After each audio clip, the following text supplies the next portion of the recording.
रजत तैयार रहना, वो आएगा। दुल्हन को मारने जरूर आएगा। दुल्हन को हम आज तक नहीं आने देंगे सर। आप फिक्र मत कीजिए, उसके आगमन के लिए हम पूरी तरह तैयार हैं।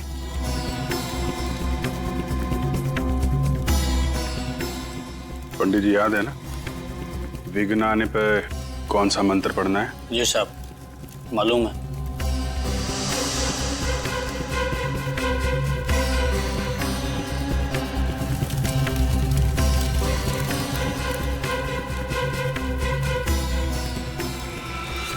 अरे ये बिजली को क्या हुआ? खूनी आ चुका है। रजत तैयार है ना? ये बिजली नहीं, कुछ और ही है। सही कहा तुमने, हमारे गांव के दुल्हनों पर किसी तरह का श्राप लगा है। ये बिजली उस श्राप की वजह से ही गई है। हाँ, ये श्राप कहीं हमें भी ना ले डूबे। हाँ, यहाँ से भाग जाने में हमारी समझदारी है। हमें शादी में आना ही नहीं चाहिए था। चलो यहाँ से। हाँ चलो। एक्सक्यूज मी, एक मिनट। कहाँ जा रहे हैं आप लोग? कोई भी कहीं नहीं जाएगा, बाहर नहीं जाएगा कोई भी। आप लोग यहीं रुकिए प्लीज, कहीं मत जाइए। देखिए, हमें जाने दीजिए, हम लोग मरना नहीं चाहते। कुछ नहीं होगा, हम लोग यहाँ पर है ना। आप लोग प्लीज, कोई बाहर नहीं जाएगा, यहीं रुकिए। साहब, अभी तक वो नजर नहीं आया। तुम घबराओ मत, मैं देख के आता हूँ क्या हुआ है। रुकिए प्लीज। साहब, वो अंदर आ गया। दुल्हन की तरफ बढ़ रहा है।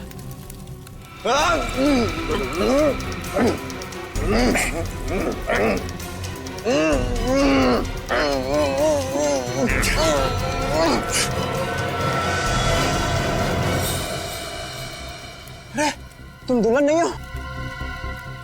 जी हाँ, तुम्हें क्या लगा तुम्हारे हाथों से एक दुल्हन और मारी जाएगी?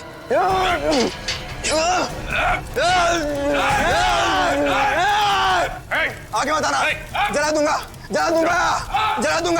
सबको जला दूंगा। भाग नहीं सकते। मैं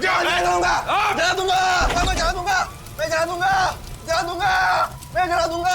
मशाल लेके कहाँ भाग रहा? ओलंपिक खत्म हो गया, रुक जा। मैं जला। कहाँ जा रहा है? जला। मैं हाँ, अपने आप को जला दूंगा।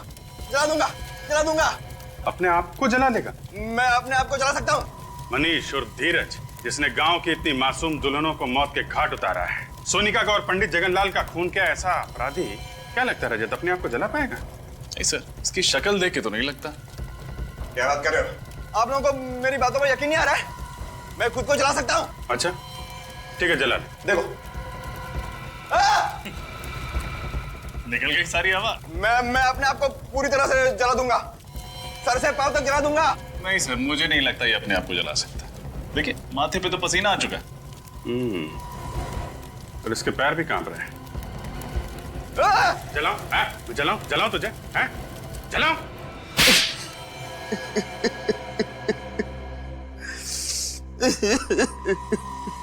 मनीष उर्फ धीरज, बताओ क्यों किया तुमने ये सब? इसका जवाब तो मैं पिछले 15 सालों से ढूंढ रहा हूँ। एक भाई अपनी बहन को कैसे मार सकता है? एक बाप अपनी बेटी की खुशियों का गला कैसे घोट सकता है? क्यों दो प्यार करने वालों को लोग जीने नहीं देते? मैं अपनी शिवानी के साथ आशीर्वाद लेने उसके घर गया था और मिला क्या? धीरज! तुम बच कैसे गए? जिसको राम राखे उसको कौन चाखे। एक गांव वाले ने यशवर्धन और हर्षवर्धन को मुझे और शिवानी की लाश को ठिकाने लगाते हुए देख लिया था जंगल में। उसी ने मुझे बचाया। कई सालों तक मैं बेहोश था और जब होश में आया तो मुझे शिवानी की मौत की खबर मिली और मैं गुस्से से पागल हो गया और मैंने सोचा कि मैं बदला लूंगा। बदला लेने के लिए तुमने पांगड़गढ़ गांव की सारी दुल्हनों को मार दिया। हाँ, और इसी वजह से गांव वालों के मन में श्राप का डर और भी गहरा होता गया। हाँ, आप लोगों की वजह से मुझे बहुत परेशानी हुई, लेकिन मकसद तो पूरा करना ही था। इसलिए औरत के भेष में यशवर्धन के घर के बेडरूम के पीछे के दरवाजे से मैं अंदर गया, नकली हाथ और नकली खून रखा, मेहमानों में शामिल हो गया और जब तमाशा हुआ तो पहलवान नीचे आ गए और मैं सोनिका के रूम में दाखिल हो गया। अपने साथ लाए हुए फ्लावर वास से मैंने उसके सिर पर मारा और उसे खिड़की के बाहर फेंक दिया। और जगनलाल पंडित, उसको भी तो तुमने ही मारा। क्या बिगाड़ा था उसने तुम्हारा? वो आप लोगों को सब कुछ सच सच बताने वाला था, इसलिए उसे भी मारना पड़ा। तो कहीं ऐसा तो नहीं कि इस जगनलाल पंडित ने ही तुम्हें 15 साल पहले बचाया था? हाँ, उसी ने मुझे बचाया था। भगवान ने तुम्हें दूसरी जिंदगी दी, एक नया मौका दिया जीने का, और तुमने क्या किया? अपना बदला पूरा करने के लिए गांव की मासूम लड़कियों की जानें ली। उनकी शादी के दिन अब तो भगवान भी तुम्हें माफ नहीं करेगा, तुम्हें तो फांसी होकर ही रहेगी।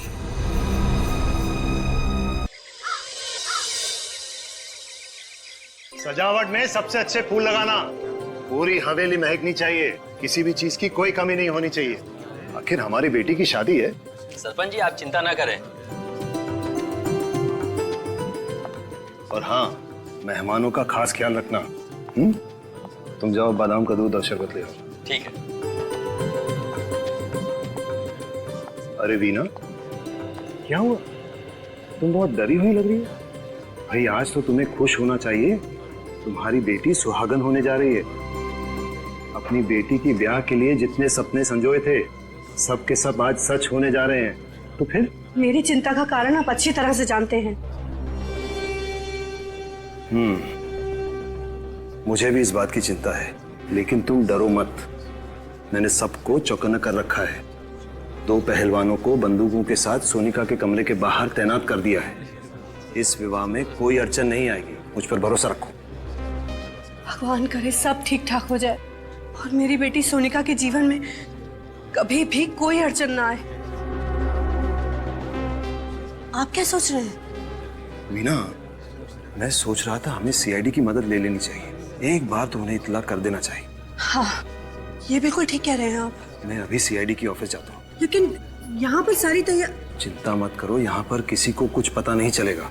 सब तैयारियां ठीक ठाक चल रही हैं। सुरक्षा का बंदोबस्त कड़ा है। तुम बस अपने आंख और कान खुले रखना और बाहर देखते रहना। जी ठीक है, मैं ध्यान रखूंगी। लेकिन आप मुहूर्त से पहले आ जाना, वरना। चिंता मत करो, मैं जल्द ही वापस आ जाऊँ। सब ठीक हो जाएगा।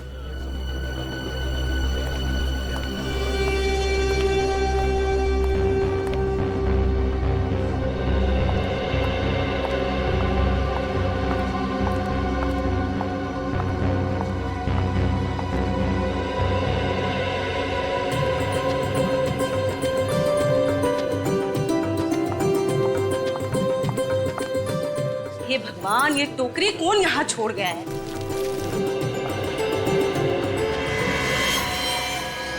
क्या है?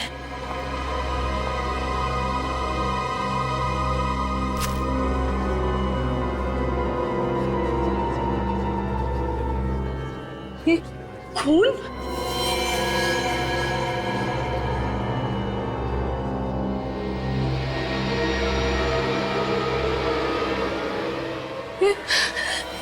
इतना सारा खून यहाँ कैसे आया? यहाँ पर तो कोई है भी नहीं। फंस क्यों रहा है? खींच क्यों नहीं रहा है?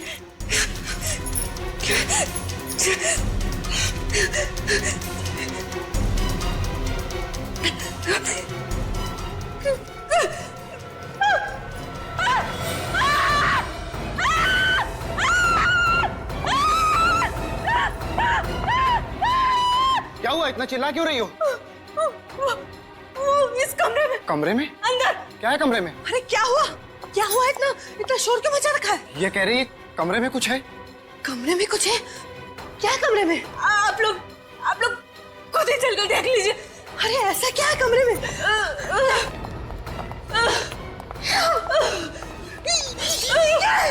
ये खून कैसा? हाँ? किसका खून है? वो बिस्तर के पीछे। बिस्तर के पीछे? बिस्तर के पीछे क्या? ये भगवान! ये कैसा? हाँ? ये यहाँ कैसे है? क्या हुआ मालकिन? आप लोगों के होते हुए ये कैसे हो गया? हाँ? कैसे हो गया? मालकिन, हम तो अपनी जगह पर थे, हमें नहीं पता ये सब कैसे हुआ। एक मिनट। अगर आप लोग अपनी जगह छोड़कर आए तो फिर? हे भगवान! हटो मेरे रास्ते से! हटो! सर ये देखिए, उसकी बैंक की डिटेल्स और बाकी सारे फोटोग्राफ्स। ये देखो।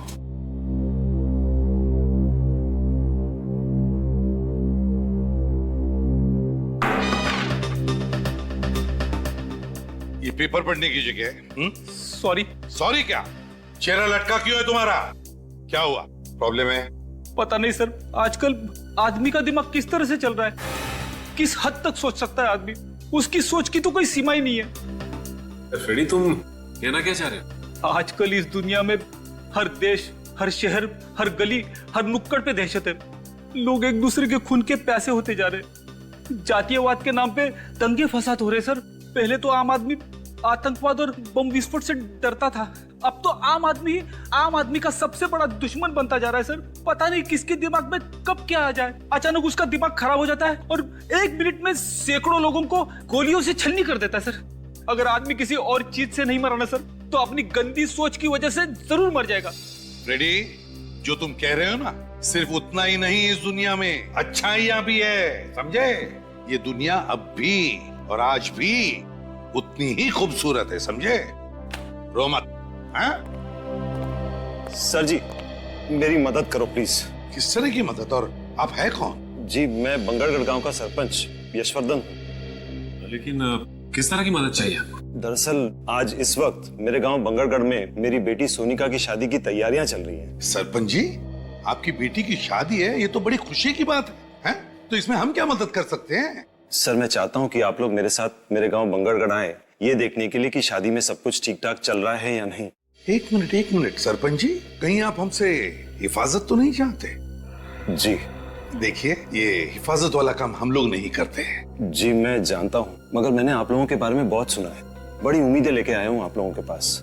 देखिए यशवर्धन जी, आप समझने की कोशिश कीजिए।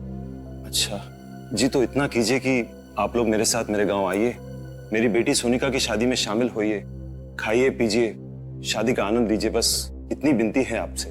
सिर्फ यही वजह है? और तो कोई बात नहीं है यशवर्धन जी? जी नहीं।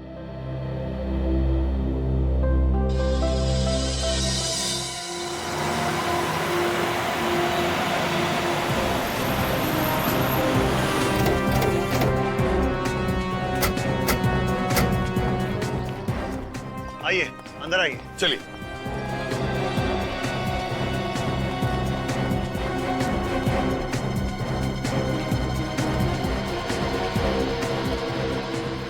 अरे सब लोग कहाँ हैं?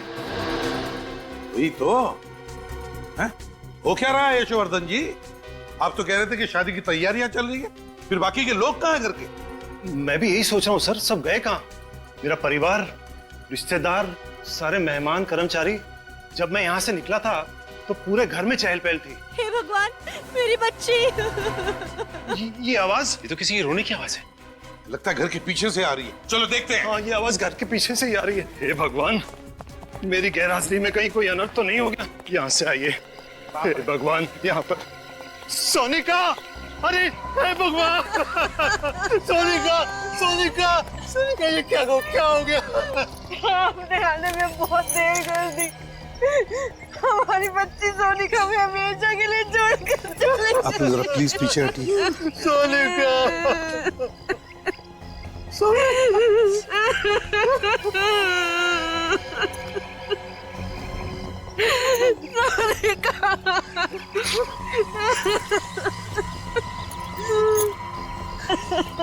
हमारी बच्ची।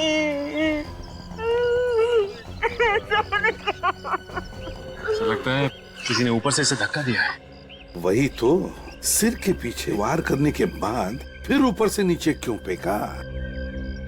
इसका घाव काफी गहरा है, ऐसा लगता है किसी ने किसी भारी चीज से मारा है। वही तो, लेकिन एक बात समझ में नहीं आ रही है, सिर के पीछे इतनी जोर से भारी चीज से वार करने के बाद फिर ऊपर से नीचे क्यों फेंका?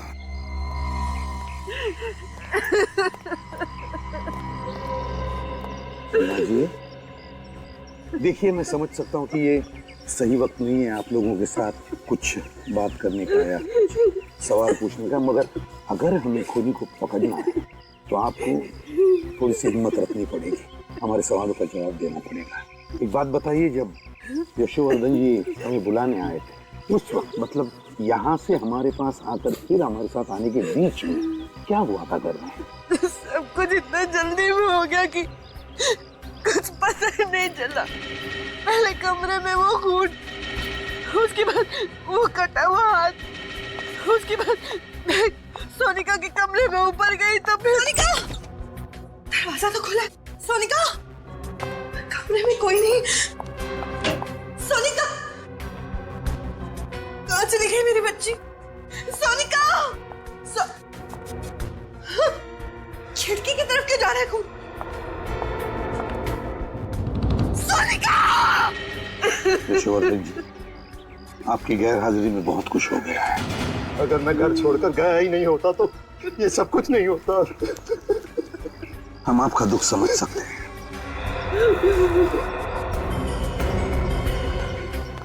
तुम लोगों को अपनी जगह छोड़नी नहीं चाहिए थी। गलती होगी साहब, उस वक्त नीचे से चीखने की आवाज आ रही थी।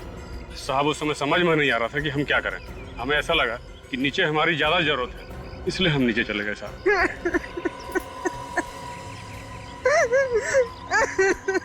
वीणा जी, क्या आप हमें वो जगह दिखा सकती है जहाँ पर वो खून और हाथ मिला?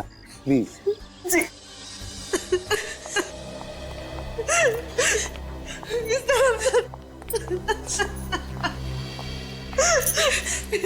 ये रहा खून।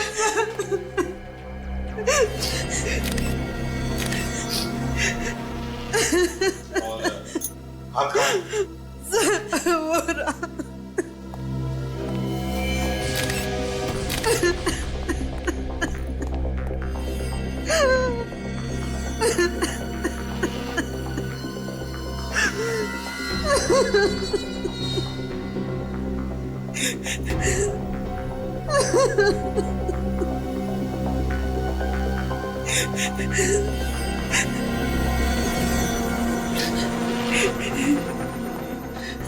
वीणा जी, यशोवर्धन जी, ये हाथ और ये खून दोनों भी नकली है। ये सब कुछ नकली है? जी हाँ, नकली है। सर लेकिन ये नकली हाथ और नकली खून यहाँ पे क्यों डालेगा कोई? सचिन, ये जो खूनी है ना, इसने जानबूझकर ये नकली हाथ और ये नकली खून इस कमरे में डाल दिया, ये सोचकर कि इसे देखते ही इस शादी से भरे घर में भगदड़ मच जाएगी, हंगामा हो जाएगा और सारे लोग यहाँ पर इकट्ठे हो जाएंगे, यहाँ तक के पहलवान भी। और बस इसी वक्त का फायदा उठाकर वो सोनिका का खून करेगा। सर ये जो कोई भी है बहुत ही चालाक मालूम पड़ता है।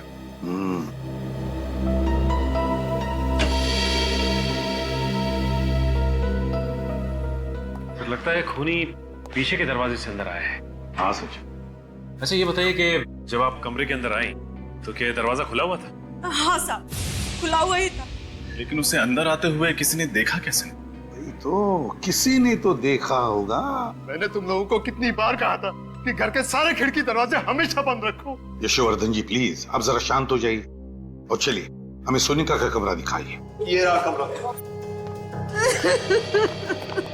Oh my God!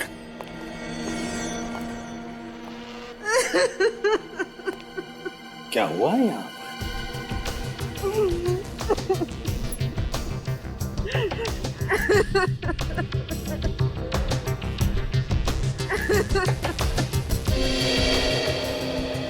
ये क्या है?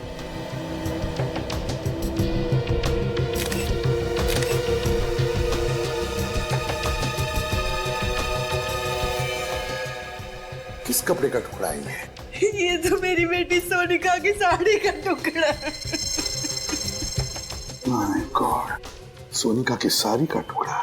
लगता है खूनी ने सोनिका को यहाँ इस खिड़की में से नीचे फेंक दिया और बेचारी नीचे गिरते वक्त उसकी ये साड़ी उस खिड़की में अटक गई और ये कपड़े का टुकड़ा वहां मिल गया।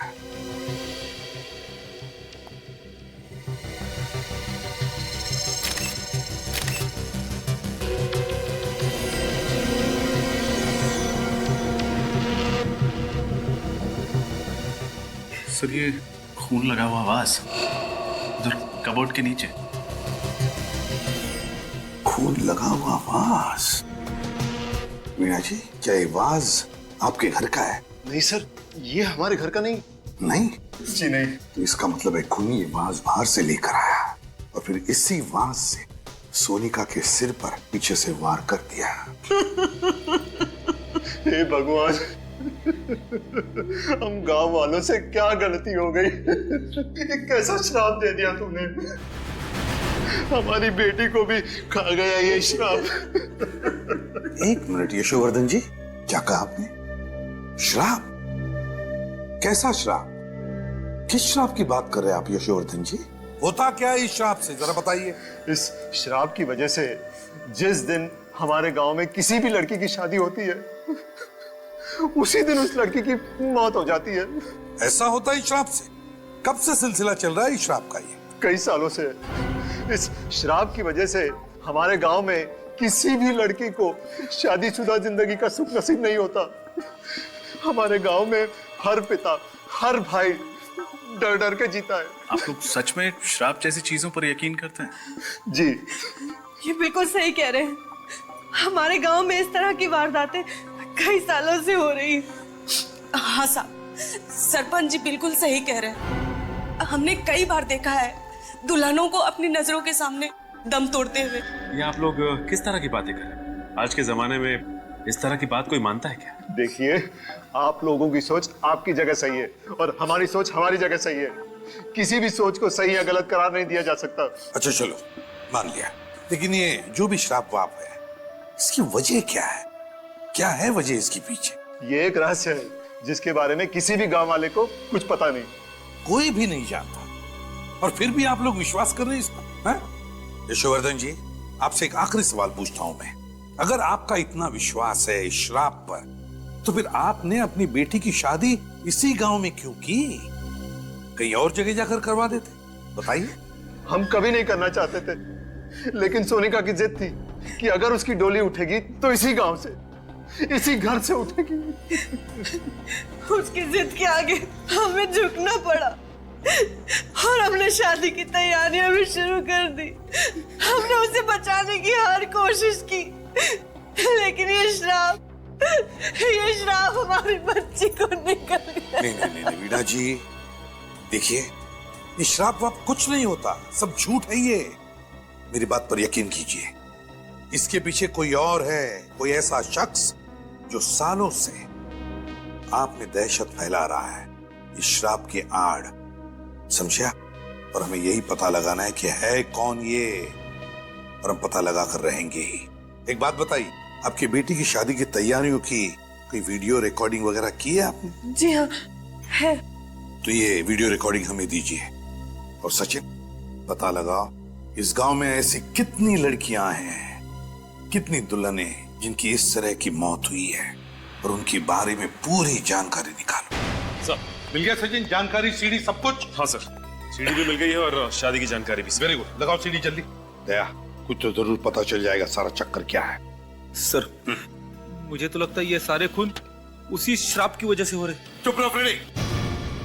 फ्रेडी, आइंदा अगर श्राप शब्द तुम्हारे मुंह से निकला ना, तो समझ लेना कि तुम्हारी हमेशा के लिए ट्रांसफर इस बांगड़गढ़ में हो। नहीं सर, ऐसा मत करना सर। चुप। आइंदा ये शब्द तुम्हारे मुंह से निकलना नहीं चाहिए। कौन सा? श्राप। हाँ।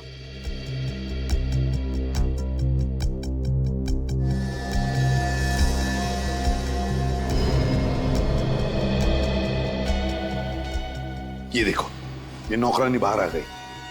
गड़बड़ हो गई है, घर के सारे लोग इकट्ठा हो गए। नौकरानी कुछ कह रही है। ये सारे के सारे इस कमरे के अंदर गए। इसी कमरे में वो नकली हाथ और नकली खून मिला था। देखो, दोनों पहलवान भी आ गए, चौकीदार ये भी अंदर गए। इसका मतलब है घर के सारे लोग इस कमरे के अंदर है। ये कौन है? ये लाल साड़ी वाली औरत? अरे, तो ऊपर जा रही है। सर, यहाँ पे भगदड़ मच गई, बाकी के सारे लोग इस कमरे में गए। ये ऊपर की तरफ जा रही है। ऊपर तो सोनिका का कमरा है सर। हाँ, ऊपर तो सोनिका का कमरा है। देखा फ्रेडी, ये कोई श्राप वाप का चक्कर नहीं, ये इस लाल साड़ी वाली औरत का चक्कर है। दया, कहीं ऐसा तो नहीं कि सोनिका का खून इस लाल साड़ी वाली ने ही किया है? सर, रिवाइंड करना सर। बस प्ले करो। सर, जरा इस औरत की चाल को जरा गौर से देखना, कुछ तो गड़बड़ है सर। हाँ दया, चाल तो मर्दाना लगती है। सर, कहीं ऐसा तो नहीं कि कोई आदमी ये साड़ी पहन के अंदर जा रहा है? हो सकता है, और इसी आदमी ने सोनिका का खून किया है। सर, अगर इसी आदमी ने उन बाकी दुल्हनों को मारा है, तो हो सकता है उनकी शादी पर भी ये गया हो लड़की बन के। बिल्कुल सचिन, सारी जानकारी है ना इसमें? हाँ सर, लेकिन सर शादी की डेकोरेशन करने वाले तो सारे लोग अलग थे, यहाँ तक कि केटरर भी अलग, और तो और शादी में जो मेहमान आए थे वो भी अलग है। एक शादी में जो आया वो दूसरी में नहीं है। अच्छा, पांचों शादियों में सारे के सारे लोग अलग अलग थे, यहां तक के मेहमान भी। लेकिन ये क्या, इन पांचों शादियों में एक आदमी कॉमन है। कौन सर? पंडित जी, दया जगनलाल पंडित। लेकिन सर सोनिका की मौत तो शादी की रस्में शुरू होने से पहले ही हो गई थी, उस वक्त पंडित जगनलाल तो पहुंचा भी नहीं होगा सर। अगर आने वाले तो थे पंडित जगनलाल, तो कहीं ऐसा तो नहीं कि सोनिका का खून इस पंडित जगनलाल ने ही किया, लाल साड़ी पहनकर? हो सकता सर, या तो वो खुद खूनी है या फिर खूनी के साथ मिला हुआ है। इस पंडित जगनलाल को मिलना ही पड़ेगा।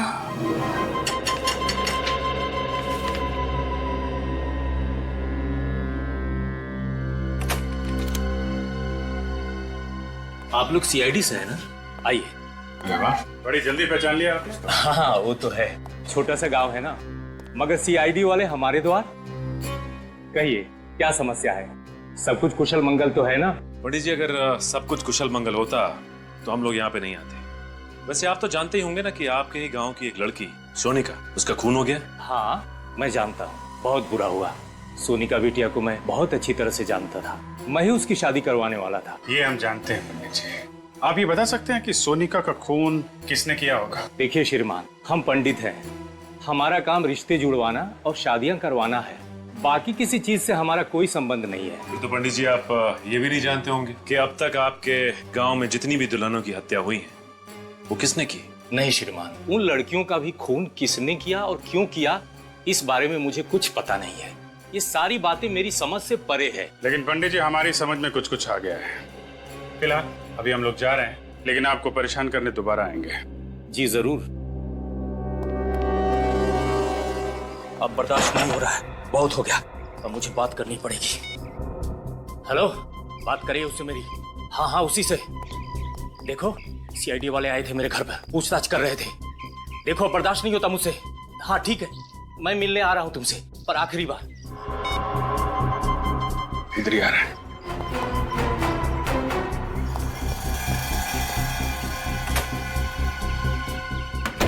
हे प्रभु, रक्षा करना मेरी, ये किस धर्म संकट में डाल दिया।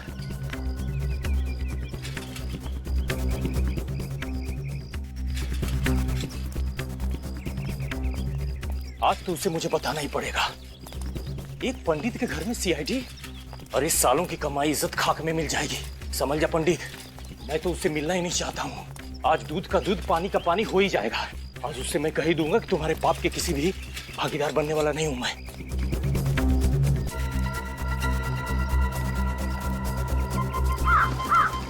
अभी तो यही था सर, अचानक गायब हो गया। उसे कहीं नजर नहीं आ रहा है। देखो यहीं कहीं आसपास छुपा होगा। सर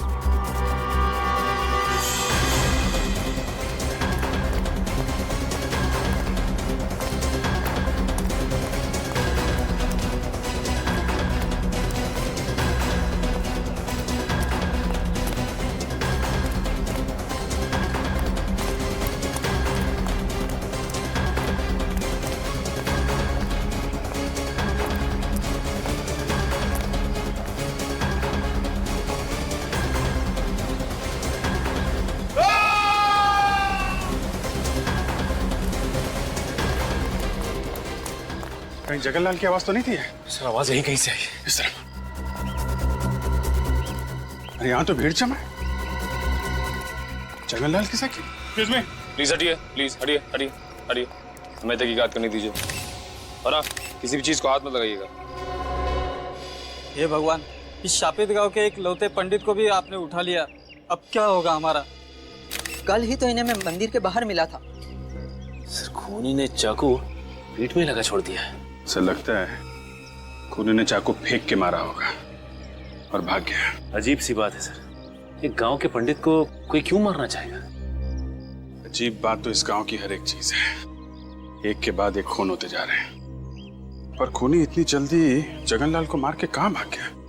लेकिन आसपास चेक करो जरा। हटिए हटिए सर कहीं ऐसा तो नहीं कि जगनलाल जिस आदमी से फोन पे आखिरी बार बात कर रहा था उसी ने इसे बुलाया यहाँ पे और मार दिया?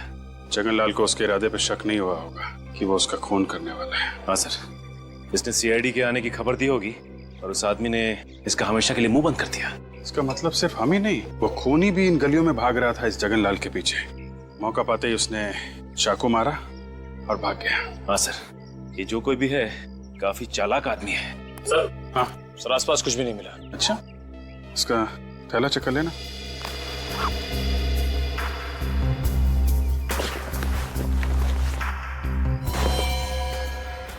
मोबाइल चेक करो, आखिरी कॉल किसको किया था? सर आखिरी नंबर तो कोई लैंडलाइन नंबर है। लैंडलाइन लगा दो। रिंग तो बज रही है सर। सर घंटी यहाँ भी बज रही है कहीं पे। कट करना, फिर से लगा।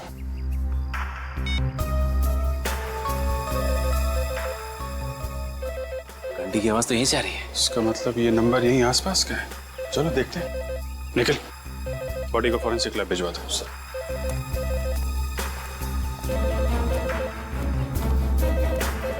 आवाज यहीं से आ रही है।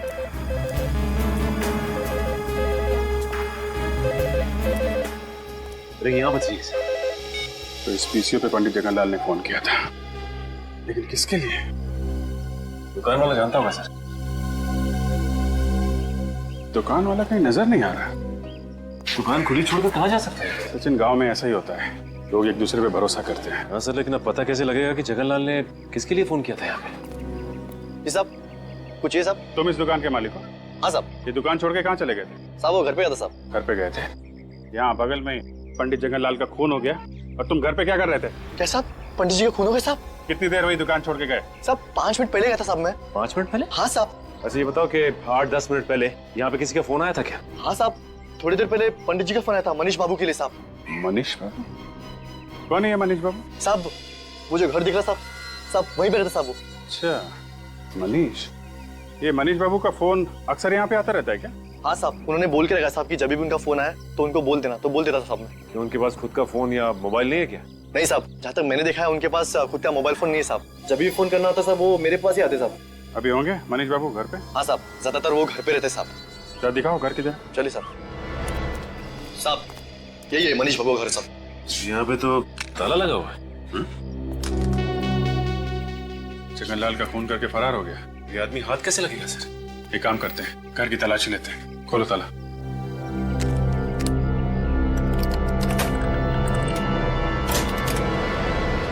यहीं खड़े रहना। जी साहब।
हाँ सचिन, सो ये देखिए, ये साड़ी। ये साड़ी? ये तो वही साड़ी है ना जो सोनिका के कातिल ने पहनी थी। हाँ सर, और हमने फुटेज में ये भी देखा था कि एक आदमी इस साड़ी को पहन के सोनिका के कमरे में घुस रहा था। इसका मतलब मनीष ने सोनिका का खून किया है। उसने पंडित जगनलाल का भी खून किया है। कहीं ऐसा तो नहीं थी इस गांव में जितनी दुल्हनों की हत्याएं हुई हैं, इन सब के पीछे ये मनीष ही है। एक काम करो, देखो और कुछ मिलता है क्या।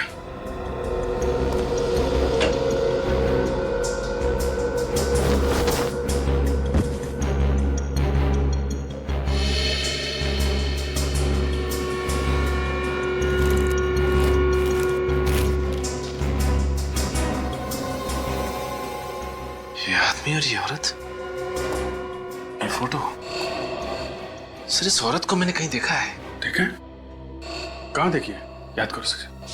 सोनिका के कमरे में जो फोटोग्राफ्स थे उसमें ये लड़की भी थी। सोनिका के घर पे? इसका मतलब सोनिका इस औरत को जानती होगी। और ये आदमी भी था फोटो में? सर ये आदमी तो नहीं था। फिर ये कौन है? जरा उस दुकान वाले को बुला। भाई साहब जरा अंदर आइए। जी साहब। अरे देखो, ये आदमी मनीष है। नहीं साहब, ये मनीष बाबू नहीं है साहब। क्या ये मनीष बाबू नहीं है? नहीं साहब, मनीष बाबू की तो दाढ़ी है, मूछें है और वो चश्मा भी पहनते साहब, और उनकी उम्र भी ज्यादा है साहब। ये मनीष बाबू हो ही नहीं सकते साहब। अच्छा, इस औरत को देखा कभी? नहीं साहब, इन्हें मैंने पहले कभी नहीं देखा साहब। सर हमें साड़ी तो मिल गई है, लेकिन इसका कहना है कि ये आदमी मनीष नहीं है। तो कहीं ऐसा तो नहीं कि जो आदमी सोनिका के कमरे में भेस बदल के गया था उसे मारने के लिए, वो आदमी ये फोटो वाला आदमी हो सकता है ये मनीष का कोई रिश्तेदार या फिर जान पहचान वाला हो। एक बात बताओ, ये मनीष आदमी कैसा है?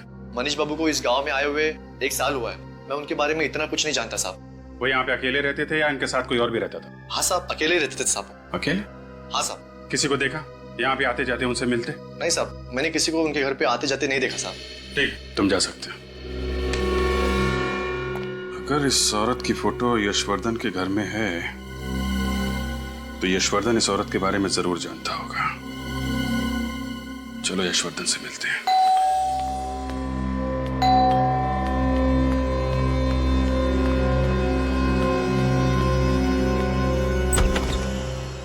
आप लोग आइए, कहिए क्या बात है? हर्षवर्धन जी, आपसे कुछ पूछना है। जी कहिए। कि इस औरत को पहचानते हैं? ये फोटो आपको कहां से मिली? ये बहुत लंबी कहानी है। जानते हैं आप इसे? जी, इसे कैसे भूल सकता हूं मैं। इसी की वजह से तो हमारे खानदान की इतनी बदनामी हुई। नाक कटवा दी थी इसने हमारी बिरादरी में, किसी को मुंह दिखाने लायक नहीं छोड़ा था। ऐसा क्या किया इन्होंने? और है कौन ये? ये मेरी चचेरी बहन थी, शिवानी। चचेरी बहन? जी हाँ, अब जिंदा नहीं है। मार डाला मैंने इसे। आपने मार दिया इसे? जी हाँ।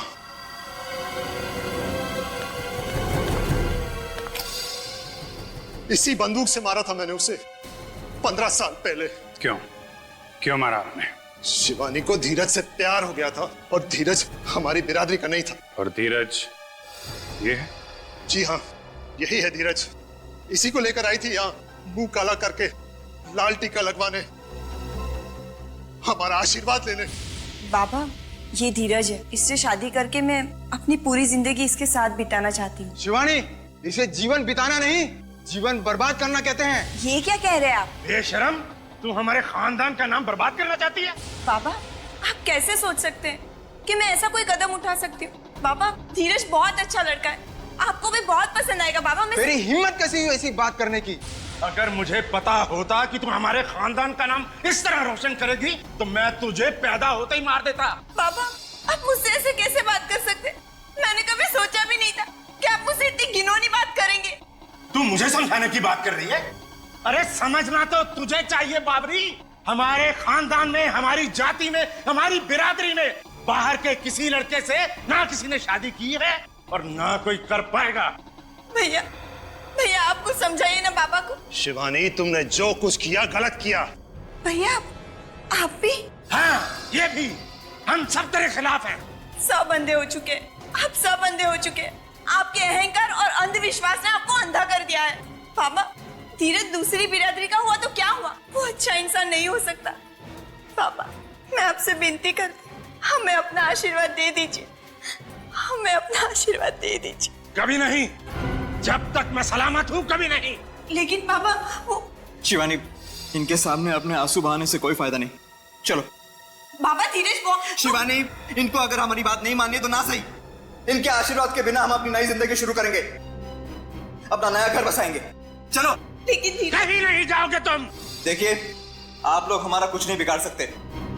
शिवानी अब बालिक है। चलो शिवानी। बस, मैं कहता हूं चलो। अब बहुत हो चुका।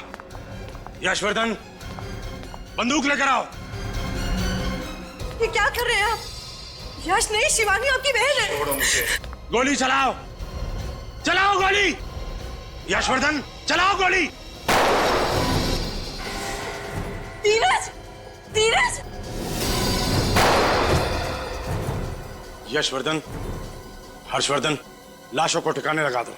पिताजी के दबाव में आके मार दिया मैंने इन दोनों को, और इसी वजह से मैंने इन्हें आज तक माफ नहीं किया। ऑनर किलिंग, इस तरह किसी की जान लेने में कैसा सम्मान, क्या मिलता है आप लोगों को ये सब करके? सचिन, गन ले लो इनके। लाइए, जरा लाइए। अरेस्ट करें सर। गिरफ्तार तो करेंगे ही, जो गुनाह इन्होंने किया है उसकी सजा तो इन्हें भुगतनी पड़ेगी। सचिन, इस धीरज की फोटो मनीष के घर में है, कुछ समझे? हाँ सर, इसका मतलब मनीष और धीरज एक दूसरे को अच्छी तरह से जानते थे, दोस्त थे एक दूसरे के, और धीरज की जान का बदला लेने के लिए मनीष ने इनकी बेटी सोनिया को मार दिया। जल्द से जल्द इस मनीष को ढूंढना होगा। दया, ये धीरज मरा है और मनीष जिंदा है, और मरे हुए धीरज की फोटो मनीष के घर में हमें मिली। ये कैसे? कुछ ना कुछ तो चक्कर है दया, कुछ ना कुछ तो गड़बड़ है। कैसी गड़बड़ सर? दया, फोटो में जो दिख रहा है ना, उसे नहीं देखते। जो फोटो में नहीं दिख रहा है उसे ढूंढने की कोशिश करते हैं, उसे ढूंढने की कोशिश करते हैं। क्या मतलब सर? मतलब अभी पता चल जाएगा रजत, अभी पता चल जाएगा। फ्रेडी, स्केच आर्टिस्ट को लेकर आओ, और सचिन, बांगड़गढ़ के पीसीओ वाले को लेकर आओ, उस पीसीओ वाले को जिसके पीसीओ पर मनीष को फोन आया करते थे।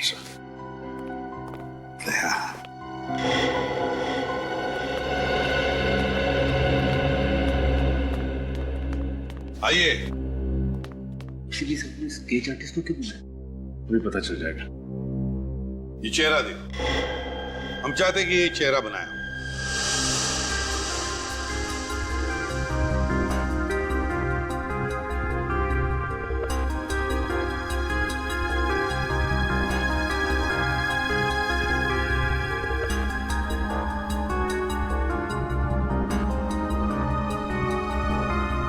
वाह, बढ़िया है। एक काम करो, अब इस चेहरे पर मोटी सी मूछें और दाढ़ी भी बनाओ। हैं? एक मिनट मत बनाइए, ये चेहरा ऐसे ही रहने दीजिए। इस दूसरे पेपर पर बिल्कुल ऐसा ही चेहरा बनाओ, ऐसा ही चेहरा, लेकिन थोड़ा उम्र में ज्यादा, एक 10-12 साल, और फिर उस चेहरे पर मूछें दाढ़ियां लगाओ जी। हाँ, और हाँ, चश्मा भी चाहिए उसे, मोटा सा, ठीक है, काले फ्रेम वाला।